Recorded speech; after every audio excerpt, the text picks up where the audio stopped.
support for you outside in that GoFundMe.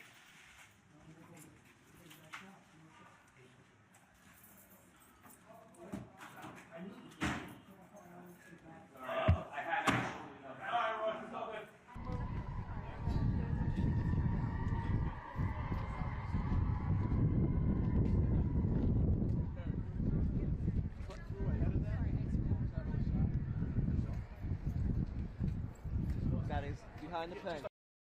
Luigi Mangione remains in federal custody, where he is being prosecuted in 3 jurisdictions: by the federal government, by New York State, and by Altoona, Pennsylvania. But he's being held in federal custody, and the Department of Justice has refused to allow him to be in state custody, despite the fact that they've all agreed that the state court is going to go first.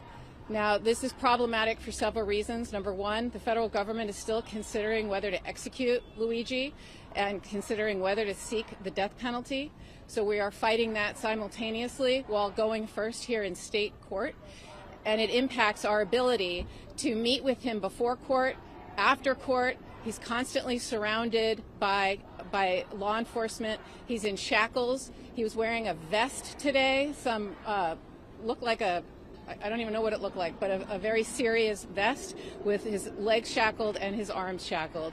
And so he's being treated differently because he's being held in federal custody than any other person who would be facing serious murder one charges in New York State court. And I made a record in court today that I don't understand what this show of danger is for. When I go visit Luigi at MDC in Brooklyn, I sit with him. He is unshackled.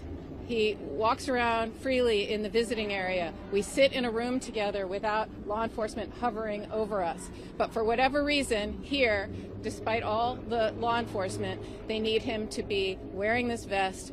They need him to be shackled, and they stand right over us, and we get no time with him.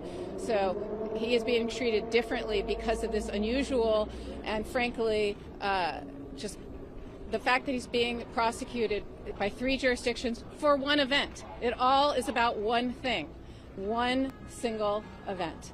So we object to that. We also made a record today that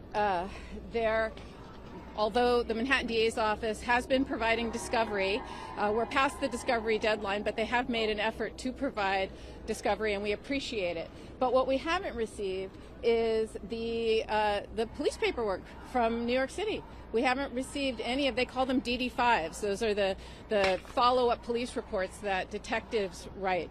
I am sure there will be hundreds of them, and we have not received those yet. Very important. We've also just today received the discovery regarding the arrest in the Altoona case, and we've received a little of that previously, and we are concerned that Luigi's constitutional rights were violated in Pennsylvania, and there are serious search and seizure issues that will be litigated in that case in Pennsylvania and in this case here and in the federal case, because it is alleged that Luigi had a gun on him and had other property on him that they are going to use against him in all of the cases. And if there is a search and seizure issue, and again, we have to review all of the paperwork and camera footage when we receive it before we say definitively whether we think there is one. But so far what we are seeing is we think there is a serious search and seizure issue.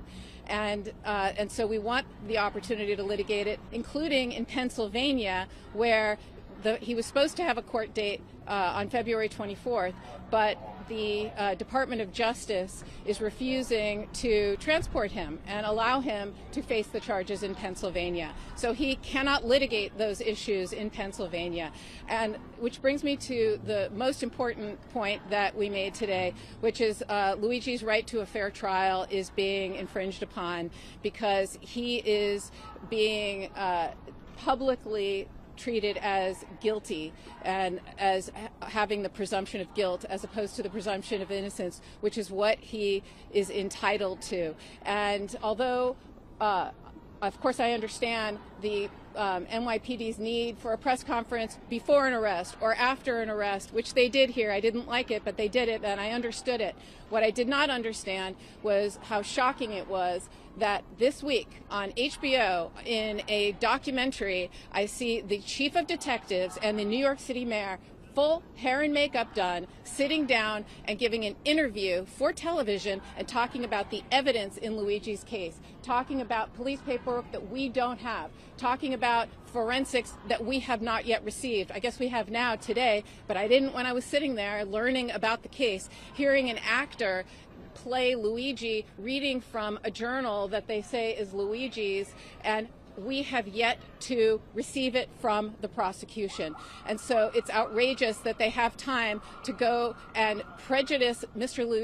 Mangione's ability to receive a fair trial and go out and make these statements, but not give this to us. And so we are concerned, because if the chief of detectives is telling everybody about all this evidence, and what if it ultimately gets suppressed because it was an illegal search and seizure in Altoona, Pennsylvania, how is he going to get a fair trial?